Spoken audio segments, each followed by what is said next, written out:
All right, guys, what's going on? Welcome to the channel today.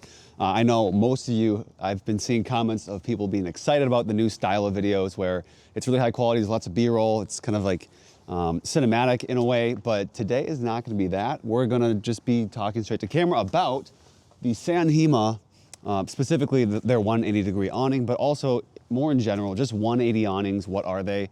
I feel like 270 awnings are pretty universally known about, and the style that is self-supporting and swings around the perimeter of your vehicle a little bit, giving you plenty of coverage from the sun, providing shade, and blocking the rain or snow, whatever precipitation form you're up against when you're camping. So I did have a 270 awning on my 80 series before. It was passenger side, or it was driver side. It was from Top Oak. A great awning, well built, high quality, at an affordable price, but it did leave some things to be desired, and we'll go into the reasons why I sold and then switched to a 180-degree awning, and why it's better for my setup and why it might be better for yours if you're running a SUV, something similar to mine. I'm gonna grab some bourbon, I'll be right back. All right, guys. Evan Williams, Bottle and Bond. Not sponsored, but pretty good for the price. So before we dive into this video, I'd love to thank some supporters of the channel. First off, DK Mags, a great gun store, local to Minnesota. You can shop online, but if you're here in Minnesota, head on in there, tell them that I sent you, and they'll give you a discount on most everything that they offer. Additionally, kind of like the 1911 Syndicate, if you guys are familiar with their channel, I am not a gun tuber primarily. I am a videographer, and part of my videography business is wedding videography. So if you or anyone that you know are getting married, looking for a wedding videographer, go ahead and check out my website down below, Soul Centered Films, Seoul spelled like the Korean city. I'm a Twin Cities, Minnesota, Wisconsin based videographer, but I will absolutely travel out to a destination or just wherever you guys are at to film a wedding. All right, guys, so if you're interested in getting an awning, whether that be a 180 or a 270, you're gonna need something to mount it onto. And in any case, I would believe and I would argue that a full-length roof rack is the way to go. Hook Road, they make plenty of off-road products and accessories, suspension stuff, bumpers. They offer tons of stuff for Jeeps, Toyotas, kind of really every major four-wheel drive vehicle manufacturer. They make cool stuff for them. So I'm running their full-length roof rack for the 4Runner. This is for a 5th gen 4Runner. Obviously, this is a 4th gen 4Runner, so it did require some modification, but it's up there, it's rock solidly mounted, and a fantastic option for you guys who are looking to mount an awning for an affordable price. Hook Road racks go for about half the price of the competition. High quality parts still, great coating, and the only downside is that for some of them it does require drilling, so where you're saving money, you're gonna have to do a permanent modification to your vehicle, as well as have the installation process be a little bit more involved. But fantastic, love their stuff. Let's get back to the video. This is the 180-degree awning. I'm gonna pop my bourbon there, and let's pop this guy open. You got 3 straps here that retain the awning, kind of tension it up. And then this wing comes flying out. This one comes out. Yeah, so then you have these tent poles that you just twist them to tension them up. The tensioner straps for the awning clip in at the top on either end of the awning, and then it'll allow you to drive this portion in with a stake. For me, I might just tie it to my front bumper quick. And then same thing with the back, you just clip this in. Very similar setup process as a 270. At the front end, the shade coverage, the precipitation protection coverage is exactly the same as a 270 awning. Where it changes is obviously in the degree of angle in which it provides an awning. And that is towards the back here.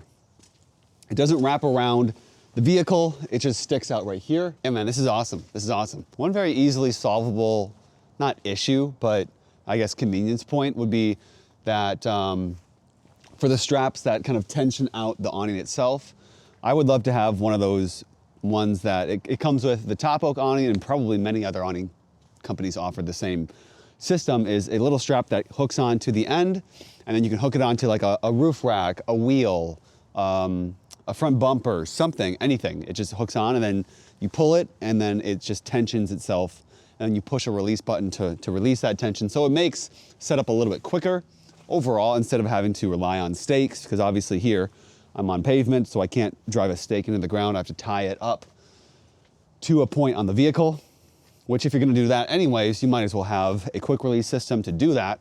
My only gripe, that's my only gripe. Additionally, the awning has Velcro along here for if you want to install the awning room, which I don't have in my hands, but maybe Sanhima will be willing to send out the awning room for me. This awning was sent out by them to me for free. No money changed hands, and they don't get to review the video before I publish it, so these thoughts are my own. This awning is just the donor for me talking about 180 awnings in general, but I'm also obviously giving you guys a spotlight look into what Sanhima offers. I'll show you guys the teardown after I'm done talking about it so you can see it while we're talking here. But why would you want a 180 over a 270? Well, first, I think a 270 might be great for trucks where they have a bed.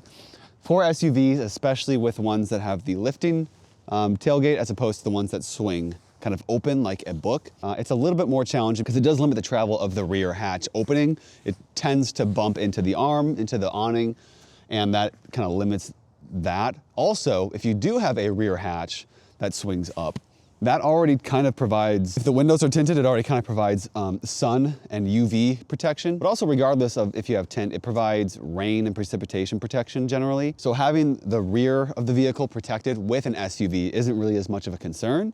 So I do really like the fact that the 180 extends the sunlight and precipitation protection outwards in an exposed area where a typical SUV would have, and a truck would have, unless you have an awning. Now there are support poles on every bumper, is kind of limiting what I can do here with the support poles. And you can do the same thing for the rear here too. Additionally, I'm constantly in this internal battle with myself about whether I want to optimize this truck for daily driving or for camping capability. Recently I did get rid of my drawer system, just threw it away. I would have sold it, but it was homemade, DIY'd, kind of in rough shape, not really done with professionalism in mind, more so utility in mind, and it wasn't the prettiest thing, so I just ended up tossing it. The era that I'm in right now with this build is saving weight, maximizing gas mileage, which I know is tough, and also minimizing wear and tear on the vehicle itself. Things like the suspension, drivetrain, engine, all of those things. I just want to be kind to this vehicle because it's been kind to me. I want to keep the vehicle forever, and I don't have 30 grand saved up to do a engine swap when my engine or transmission dies. So with daily driving in mind, the 180, in my opinion, the 180 awning enters the chat.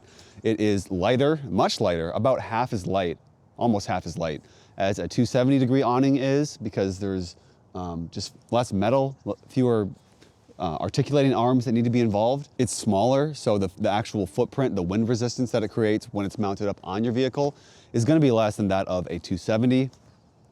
Installation-wise, it's also doable by yourself. So with a 270, I would say, unless you have special tools to like hoist it up or to hold it up, it's gonna be nearly impossible for you to mount a 270 degree awning on by yourself, especially if you value, like you could take the awning and daily driver friendliness aspect to another level by having quick release or quick detach awning mounts on your roof rack. And I would say that's basically, it's impractical because it would take two people to lift it on and off for the 270 side, but with a 180, it's light enough. It's like 35 pounds from Sanhima. I think the top oak and similar freestanding 270 degree awnings are around the 55 to 60 pound marks. Like in your mind, the weight wise, you're like, that's totally fine. I can lift a 45 pound barbell perfectly fine, maybe even with one hand. But when you factor in the length, the size, it's hard to like find a grip point on the awning itself. It becomes very cumbersome, especially if you're by yourself. So I think with the 180, practicality, like this is the perfect go-between, the Goldilocks awning for me, because I did come from originally having the V4 awnings, the really cheap, like $100 style awnings that fold up, but then you roll it out. There's no structure to it. It's only relying on these two poles that drop down, these telescoping poles, then guy lines to tension it out. And it's a huge pain to get set up because it just keeps flopping around the wind.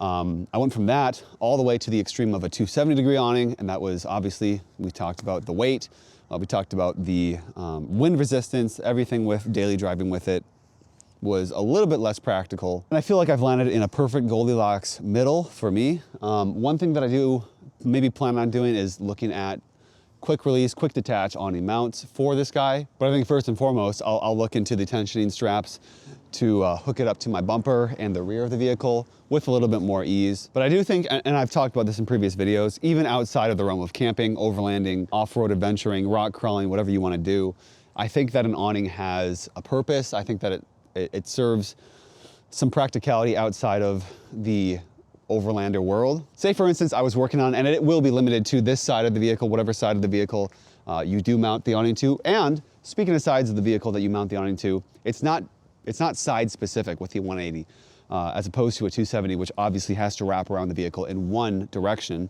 So I was locked in with the top oak awning to the driver's side. Now, many companies and top oak now, not at the time, that they gave me their awning, do have options for driver and passenger. I prefer passenger, regardless of whether it's a 270, a 180, or a cheap, crappy awning, just because I'm always gonna be sitting on this side. There's always gonna be weight. Like, you can always guarantee if you're driving this vehicle, there will be weight on the driver's side of the vehicle.